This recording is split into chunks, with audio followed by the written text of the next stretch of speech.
Yep, it's your boy Apollo, and yes, I'm back, and I am in the recording spirit. And yes, I know I disappeared again, but I promise you, I'm gonna be back. I'm not gonna be like that one uncle or that one dad that only show up during holidays or something. I got y'all. As a matter of fact, wondering what I've been doing? Check this out. Me and the boys have been dropping a bunch of gameplays, goofy stuff here and there, and I will leave links to those videos in the description, because sadly those videos don't go on my channel because my recording equipment is not the best. But pretty soon I will be upgrading, because I have been working. I work, sleep, eat, help other people, but that's just me. We did a few Dead by Daylight gameplays. It's hilarious. If you have the free time, feel free to check it out. Now, let me get to this video. Can you imagine a Naruto game that lets you create your own character, learn unique jutsus, ninja art, summoning jutsu, Sharkisha, no! and go on missions with your friends? You reek of ass. Water style, booty cleansing jutsu. Thirsty nigga style, sliding your DMs jutsu. Naruto, the ultimate ninja universe. You get the perfect game for the Naruto fans of the world. And we're here to talk about that today. The majority of the art and music you hear and see in this video is from my friends with me in TI3 Productions at King Cosmic and at Ignorant Rizzy. The rest is most likely clips just from the Naruto anime and or manga. And a lot of those voice clips are also from my homies all with TI3. Now we are on to the topic, and if you read the title, of course you know this is about Naruto and Dragon Ball Xenoverse. Well, more or less the idea / concept of Dragon Ball Xenoverse. So basically, I want to talk about how we can combine the two, since Bandai Namco makes both games. If you don't know about Dragon Ball Xenoverse, it's basically an action-based / combat-based MMORPG / fighter based off the Dragon Ball anime. And with the Naruto manga ending and there not being much left for the games to go off of, I think Bandai can go off of the success that they've got with Dragon Ball Xenoverse, because the Dragon Ball Xenoverse focuses on 3 things: action, character creation, and multiplayer.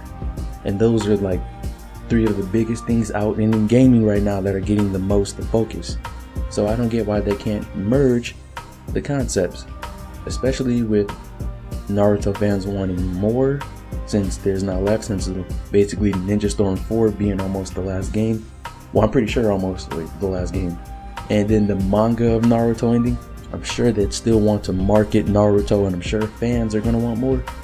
So, might as well. But I'm here to discuss on how this concept would work. And I'm going to break this up into possibly 4 segments. Maybe not 4 videos, maybe just 2, but basically 4 segments on character creation, gameplay, multiplayer, and storyline. So I'm gonna start with, let's say, character creation. Character creation can be kind of simple, like keep the same aspects that you had in Dragon Ball Xenoverse, excluding the different races. You can replace the different races with different clans or different ninja villages. Though if you divide them up to different ninja villages, there'd be different abilities specific depending on which village you choose.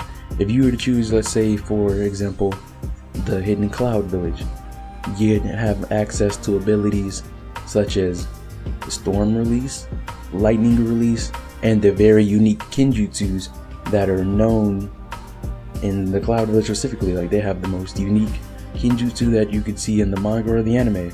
And if you were to choose something like the village Hidden in the Sand, you'd get what else do they have? Wind Release, and I think it's called Tensenjutsu, which is basically what Tamari has with her giant foldable fan, as well as the Puppet Master technique similar to what Kankuro, Sasori, and Lady Chiyo uses.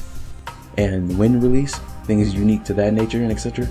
And if you were to pick the hidden leaf, maybe you could possibly unlock the ability to play as a Hyuga or the possibility to play as a Uchiha, though I believe they should add a lot of limitations on the Uchiha. Otherwise, I know all the Uchiha bandwagoners will all jump on there and try to get OP and get Susanoo and things like that. So I believe you should limit that to the power-ups of the Uchihas, Sharingan, etc. The same way they limited Super Saiyan and the different evolutions of Super Saiyan. Thus, it should be very limited and balanced.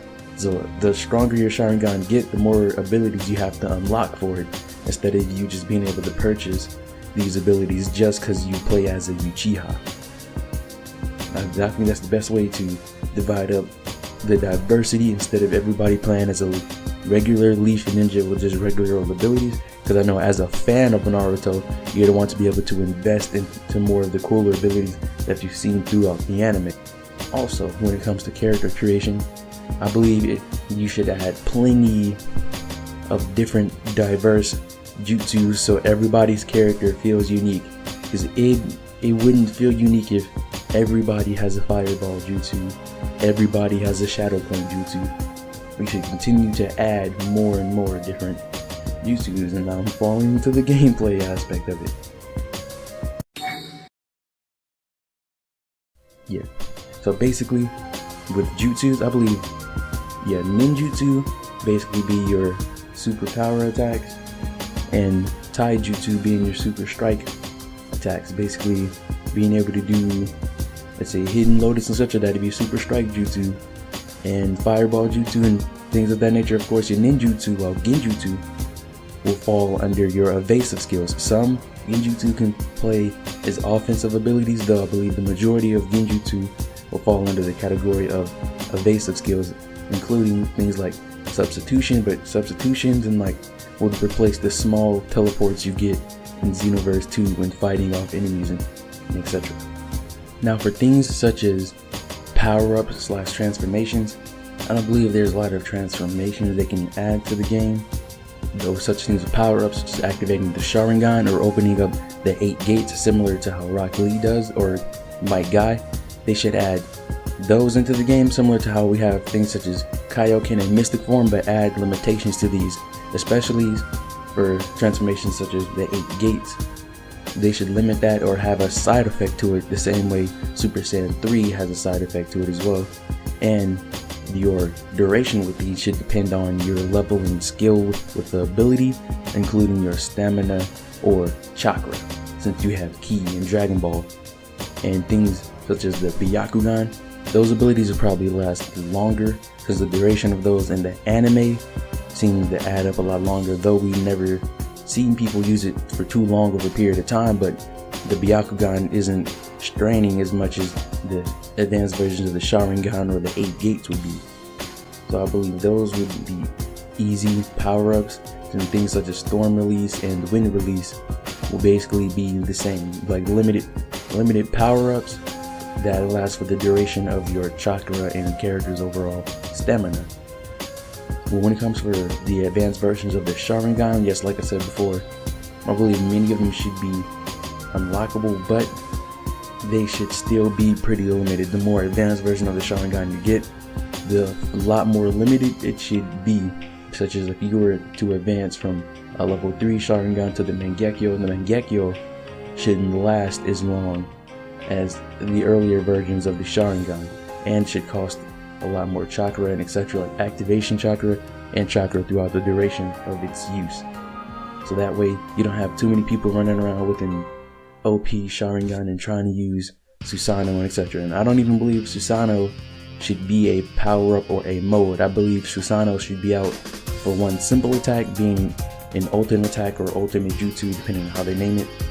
There's one powerful move, then it disappears, and you may have to revert back to a simpler form of Sharingan or cut it off because you've used a large portion of your chakra to use that jutsu, instead of it being like in the the Ultimate Ninja Storm games, where it'd be a power-up or a transformation you can use.